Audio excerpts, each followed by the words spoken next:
Assalamualaikum warahmatullahi wabarakatuh. Jumpa kembali dengan saya Udin dalam channel Kim UD. Asiknya belajar kimia. Oke, materi hari ini kita akan membahas soal-soal prediksi UTBK kimia. Ini saya tulis bagian pertama part 1, nanti ada part 2, part 3, part 4, part 5. Semoga nanti dengan adanya soal-soal prediksi UTBK kimia ini teman-teman bisa paham model soal terbaru dari soal UTBK kimia.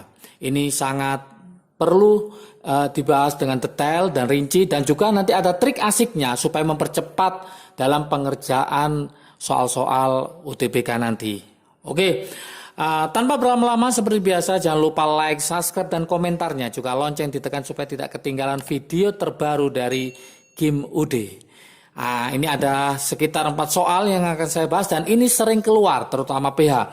Nanti kalau belum menguasai tentang pH, baik buffer, hidrolisis, atau pH biasa, nanti bisa dilihat di video Kim UD sebelumnya.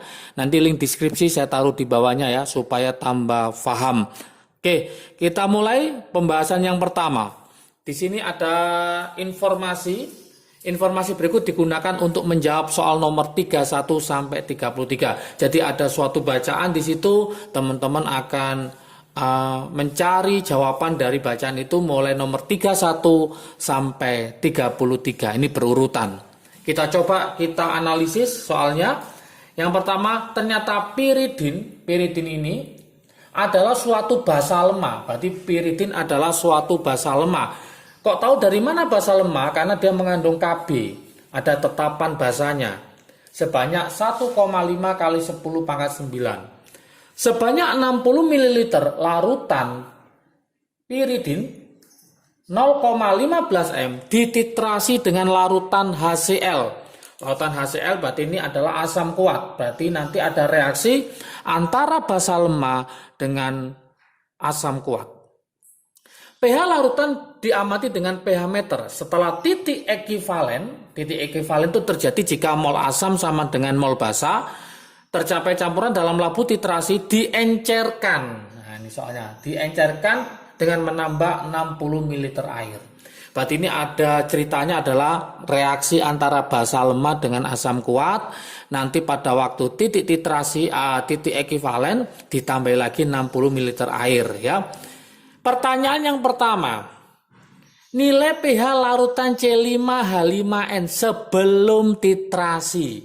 Kata-kata sebelum titrasi berarti kita menghitung pH-nya piridin itu, yang artinya pH-nya basa lemah. Berarti poinnya teman-teman harus paham, untuk nomor 31 itu sebelum dicampur, sebelum ditambahi HCl. Berarti kita hanya menghitung pH-nya yaitu piridin atau basa lemah. Yuk kita hitung pH-nya. Tadi saya tulis ini nomor 31. Oke. Karena piridin merupakan basa lemah, C5H5N ini merupakan basa lemah, maka kita pakai rumus pH basa lemah sendiri. Masih ingat teman-teman rumusnya? Yaitu apa? OH- sama dengan apa? Yaitu akar Kb dikali Mb. Sudah selesai seperti ini. Kita masukkan angka-angkanya. Kb-nya berapa? 1,5 kali 10 pangkat 9. Ya. Ini min 9 ya harusnya, min 9. Min 9.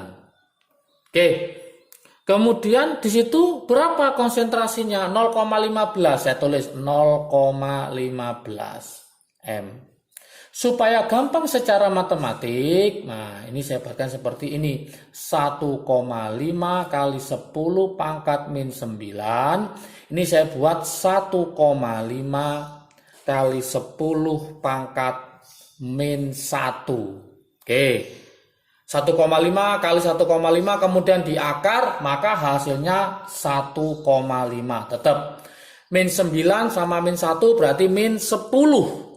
Min 10 kemudian diakar jadi min 5. Paham? Saya yakin ya matematikanya. Berarti POH-nya tinggal kita lokan, dilokan. Berarti min log 1,5 kali 10 pangkat min 5. Maka pOH-nya ketemu berapa? Yaitu 5 min log 1,5. Yang diminta bukan pOH tapi apa? Yaitu pH-nya. Berarti mencari pH tinggal ada hubungan. Masih ingat teman-teman? pH sama dengan 14 dikurangi pOH. Berarti mencari pH-nya sama dengan 14 dikurangi 5 min log 1,5. Berarti ketemu berapa? 9 plus log 1,5. Inilah jawabannya. Berarti pH ketemu 9 plus log 1,5. Kita cari di jawaban, yaitu jawabannya adalah yang C. Sangat mudah sekali. Lanjut sekarang. Yang nomor 32 kita analisis. Nilai pH dalam labu titrasi setelah penambahan 15 ml HCl. Berarti kesimpulannya apa di sini? Maka pH-nya sudah mulai dicampur. Nah, mulai dicampur, maka kita harus bisa menulisnya adalah apa? C5H5N sekarang ditambah apa? Yaitu HCl. Nah, seperti ini. Apakah nanti buffer? Apakah nanti hidrolisis? Kita cek ya. C5H5N ini adalah 60 ml. Saya tulis ini 60 ml. Konsentrasinya adalah 0,15 m. Nah, kemudian HCl-nya berapa? HCl-nya ditambah 15 ml. Konsentrasi HCl adalah sama 0,3 m. Oke, dari sini maka bisa kita analisis kembali, apakah yang habis itu yang kuat, apakah yang habis itu yang lemah. Oke, kalau kita cek di situ 60 kali 0,15 itu ketemu berapa? Kalau saya kalikan di sini, maka nanti ketemu 9 milimol. Bagi ketemu 9 milimol. Kalau ini saya kalikan 15 kali 0,3 ketemu 4,5 milimol. Ini 9, ini 4,5, maka yang habis adalah yang kuat. Kalau yang habis yang kuat, maka sisa yang lemah, maka namanya penyangga atau buffer. Maka teman-teman kalau kepingin paham nanti silakan dilihat ya di video tentang cara cepat menentukan pH penyangga. Nanti saya kasih link deskripsi di bawahnya ya. Oke, berarti ini kita bisa mengerjakan pakai trik asiknya dulu. Ya, trik asiknya. Saya tulis trik asik untuk menghitung pH penyangga. Nah, trik asiknya gini. Karena yang sisa adalah basa lemah, maka kita cari OH-. Berarti trik asiknya adalah OH- sama dengan KB besar kurangi kecil dibagi kecil. Sudah selesai seperti ini trik asiknya. Kenapa pakai trik asik ini? Supaya teman-teman bisa menghemat nanti mengerjakan pada waktu UTBK. Karena UTBK nanti waktunya sangat pendek sekali ya. Jadi diperlukan cara cepat ya atau trik asiknya. Lah, yang besar yang mana? Jelas ini besar, yang ini kecil ya. Yang ini adalah bertindak sebagai B yang besar. Yang ini adalah yang kecil karena angkanya lebih kecil. Tinggal masukkan ke sini. Jadi kalau kita masukkan berarti OH- sama dengan KB-nya kita tulis. KB-nya tadi berapa? 1,5 kali 10 pangkat min 9. Ini min 9 ya. Oke, besarnya berapa? Besarnya 9. Saya tulis berarti 9 dikurangi berapa? 4,5. Kemudian dibagi berapa? Dibagi 4,5. 9 kurangi 4,5 ketemu 4,5 dibagi 4,5 maka habis artinya 1 ya.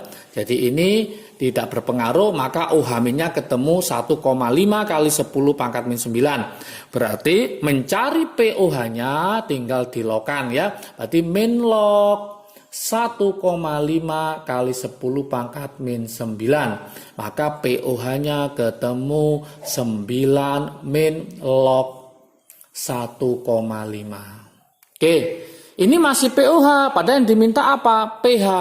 Maka mencari pH, nah, ada hubungan kayak tadi, langsung berarti 14 dikurangi pOH berarti 9 min log 1,5. Maka pH ketemu 14 kurangi 9 berarti ketemu 5. Min kali min berarti plus 5 plus log 1,5. Berarti ketemu 5 plus log 1,5. Kita cari di jawaban. Ternyata jawabannya adalah yang B. Sangat mudah sekali. Oke. Ini soal nomor berapa? Nomor 32. Nomor 32. Sekarang kita ke soal nomor 33. Saya taruh sini ya, 33. Gimana caranya? Nilai pH setelah pengenceran. Nah, sebelum pengenceran tadi ada mengalami titik ekuivalen. Titik ekuivalen itu di mana mol asam sama dengan mol basa, basa lemah sama dengan asam kuat molnya. Karena sama, maka tidak ada pilihan lain, dia adalah hidrolisis. Hidrolisis. Oke. Hidrolisis yang menang yang kuat. Yang kuat apa? Yang kuat asam. Maka kita bukan mencari basa lagi, maka mencari asam. Nah, mencari asam yaitu H+. Nah, berarti kita mencarinya pakai rumus pH hidrolisis. Kenapa? Karena yang ditanyakan pada waktu titik ekuivalen diencerkan dengan 60 ml air, maka kita hitung pH hidrolisis. Ingat pH hidrolisis yang menang yang kuat. Yang kuat adalah berupa asam, yaitu apa? HCl. Maka kita cari asam, yaitu H+ sama dengan akar gitu. Apa? KW per KB kali konsentrasi garam. Lah, konsentrasi garam ini nanti saya tulis kepingin cara cepatnya adalah yaitu milimol si basa lemah dibagi volume totalnya. Total itu adalah volumenya awalnya 60 ya. Kemudian kita cari pada waktu titik ekuivalen nanti berapa ya. Nah, kemudian ditambah lagi 60. Oke. Coba kita cari dulu pada waktu titik ekuivalen itu berlaku yaitu apa? Mol asam sama dengan mol basa ya. Oke, berarti kita cari volume pada waktu titik ekuivalen yaitu saya tulis di sini ya, yaitu MAVA sama dengan MBVB. Awalnya yang basa 60, ini 60 basanya, ini 0,15. Oke, kemudian yang ini 0,3. Berapakah VA-nya? Volume asam pada waktu titik ekuivalen. Nah, kita cari di sini berarti volume asamnya atau HCl-nya sama dengan 0,15 kali 60 dibagi 0,3. Berarti 0,15 dikali 60 dibagi 0,3. Ini berarti ketemu setengah kali 60 ketemu 30 ml. Ternyata molnya HCl yang digunakan adalah 30 ml pada waktu mencapai titik ekuivalen. Dari sini maka ini kita bisa menjabarkan berarti ini KW per KB, ini tetap kita pakai salah satu ya, kita pakai boleh milimol basa lemah, dibagi volume total. Volume total itu nanti berisi volumenya dari si basa lemah, volumenya dari si asam, sama volumenya setelah diencerkan tadi. Diencerkan sebanyak berapa? 60. Berarti isinya di sini adalah 60 miliknya si basa lemah ditambah 30 miliknya si asam kuat, terus kemudian ditambah lagi 60 miliknya air karena sudah diencerkan. Nah, seperti itu. Oke, sudah. Yuk kita hitung sekarang. KW-nya adalah 10 pangkat min 14. KB-nya adalah 1,5 kali 10 pangkat min 9. Milimol basanya tadi 60 kali 0,15 ketemu berapa? 9. Berarti ini 9 dibagi 60 tambah 60, 120 tambah 30, berarti 150. Oke. Nah, ini kita jabarkan lagi secara matematik. Ini tak tulis 9 tetap kali 10 pangkat min 14. Nah, seperti ini. Ini saya buat 1,5 kali 10 pangkat min 9. Nah, ini juga saya tulis 1,5 kali 10 pangkat 2. Oke, lanjutin ya. Oke, matematikanya. Oke, ini tak tulis berarti 9 kali 10 pangkat min 14 tetap ya. Oke, ini berarti 1,5 kali 1,5 ya. Nanti kalau saya keluarkan tetap 1,5 ya. Berarti tak tulis saja 1,5 kali 1,5 kali 10 pangkat min 7. Oke, berarti akarnya 9 adalah 3. 1,5 kali 1,5 kemudian diakar, berarti tetap 1,5. Min 14, min 7 tinggal min 7, kemudian diakar, berarti tinggal 10 pangkat min berapa? Diakar berarti 3,5. Oke, berarti H plusnya ini ketemu 2 kali 10 pangkat min 3,5. Oke, maka pH-nya kalau dilogkan ketemu berapa? Dilogkan berarti ketemu min log 2 kali 10 pangkat min 3,5. Maka hasilnya saya tulis sini ya. Hasilnya adalah 3,5 min log 2. Oke, 3,5 min log 2. Sangat mudah sekali kita cari di sini. Berarti jawabannya adalah yang A. Soal nomor 34. Soal nomor 34 ini soal elektrolisis ya, soal elektrolisis. Arus listrik yang dapat mengendapkan 4,5 gram aluminium, AR-nya 27, juga dapat menghasilkan gas hidrogen. Maka langsung ada aluminium, ada gas hidrogen, kita pakai apa? Trik asiknya ya pada sel elektrolisis. Yang lupa nanti silakan lihat video sebelumnya tentang hukum Faraday 2, di situ ada trik asiknya ya. Trik asiknya adalah seperti ini, yaitu mol dikali valensi sama dengan mol dikali valensi. Sudah selesai seperti itu. Ada Al melawan H2. Ingat Al itu biasanya adalah 3 plus, maka valensinya adalah 3. H2 itu valensinya kan jadi 2H plus, maka valensinya adalah 2. Mencari mol itu adalah gram dibagi AR. Gramnya adalah 4,5 dibagi AR-nya adalah 27. Mencari volume dalam keadaan STP, molnya maka dibagi 22,4. Seperti ini saja. Kita coret, ini 3 kita coret sama ini berarti 9. 4,5 dibagi 9 maka ketemu 0,5. Yang ini kita coret, nah berarti 2, ini 22,4 ketemu 11,2. Berarti hasilnya nanti 0,5 dikali 11,2. Inilah volume STP-nya. Ketemu berapa? Nah, ketemu 5,6 liter volume STP-nya. Sangat mudah sekali. Oke, berarti jawabannya adalah yang A juga. Nah, inilah pembahasan soal prediksi UTBK Kimia part 1 nomor 31 sampai 34. Jangan lupa setelah ini adalah prediksi UTBK Kimia part 2. Oke, ikuti terus channel Kim UD supaya paham tentang soal-soal UTBK Kimia, supaya nanti sukses dalam mengerjakan soalnya dengan waktu yang relatif cepat.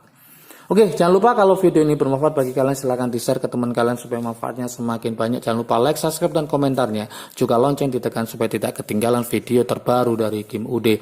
Oke, jaga kesehatan, salam sukses dari Kim UD, asiknya belajar kimia. Assalamualaikum warahmatullahi wabarakatuh.